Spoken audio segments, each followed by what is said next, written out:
All right, joined now by head football coach Rob Smith. And coach, with the Super Bowl over, I'm yearning for football. So I called you up and said, we got to get Rob on here and talk to coach about some football. I know a lot of people, it's funny, some of the people who don't know sports out there, well, why are the coaches full-time? They only coach for 10 games. So with that, coach, I'll let you answer the people out there and on all coaches at the collegiate level for any sport. What are you guys up to? Well, what we haven't done, we have not been on vacation since November. Okay, we have been very, very you got to busy. work on that tan a little better. Yeah, exactly. No, it's been all about recruiting, and two things happen from the end of the season to the start of spring practice, and we will begin spring practice this coming Monday. Number one is recruiting, and it is a 7-day-a-week process. December, we're on the road. Really for the first 3 weeks, canvassing the state of California, trying to identify the best available.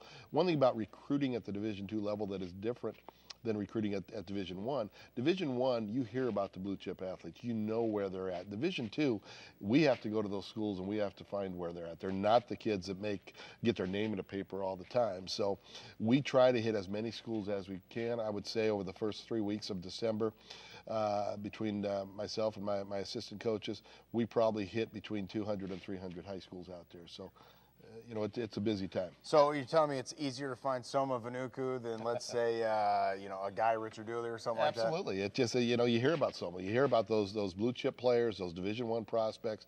They are the ones that most often are getting their names in the paper and that everybody's aware of. But there are some very good players at a lot of schools that you have to go there, talk to the coach, find out who that player is, watch that film, and you say, yeah, he's a right fit for what we're looking for. So that's what we do in December. January is all about bringing them to campus for official visits, January and February.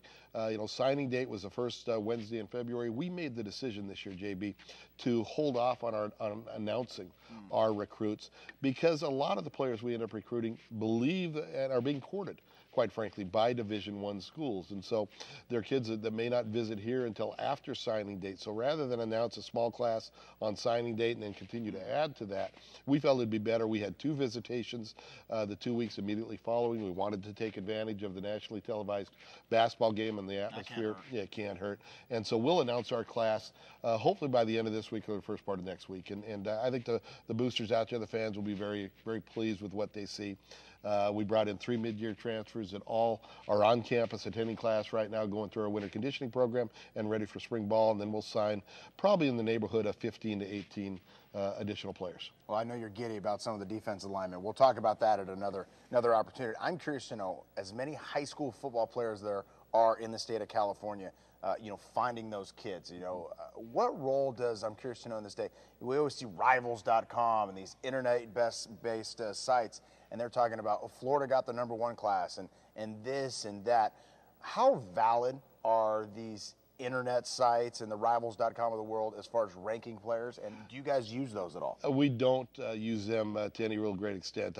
Recruiting is such an inexact science, and really, regardless of who Rivals may or ESPN or whoever says got the #1 class, that really won't be determined until probably 3 years down the road, where you see how many of those guys are still in the program and contributing at the level they were expected to contribute at. The players obviously we're recruiting are probably not going to be on those top lists. We don't use the services a great deal. It's more our own work of researching, identifying, developing relationships is a key part to it. Relationships with the high school coaches or people in that area. Maybe it's a coach that doesn't have a player, but he can direct you to another player that he competed against, something like that. So there's no set formula that you follow. You get out.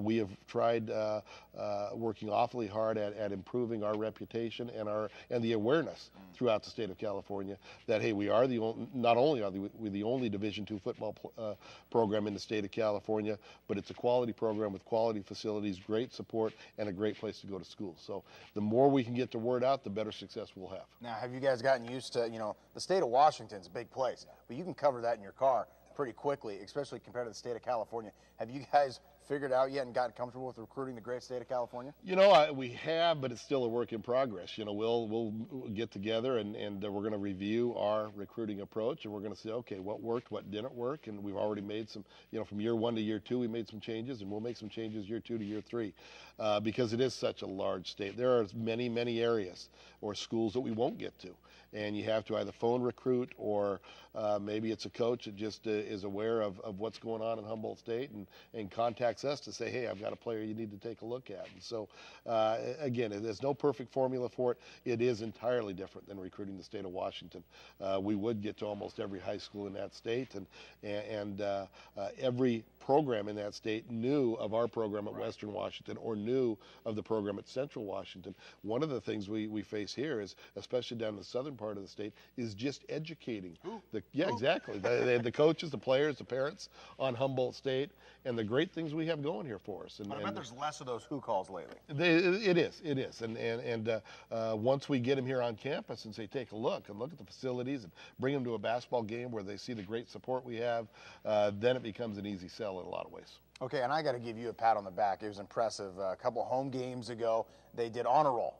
And I know your first year when you took over, there were a couple guys out there. I think there was 15, 16, one guy, excuse me. Yes. Well, they kept going. Football, football, football. I'm sure you made a lot of people, including yourself, and the players did you proud. Well, let's credit the players. They're the ones that are going to class and doing the work that they need to do, and that was so great to see. And I also want to give special credit to Tim Davidson. Tim Davidson, old school. Yes, to the show. Exactly. Tim was our academic advisor for athletes, and I put him in charge of the largest freshman class I ever had, 38 freshmen. And he had them in study table 3 nights a week during fall semester.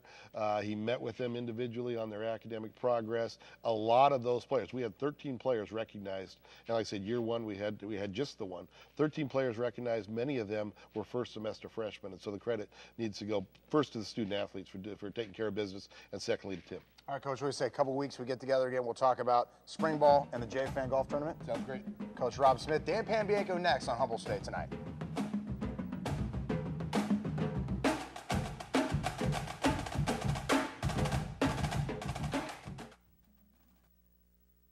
Bear River Casino is the place to dine, dance, and win.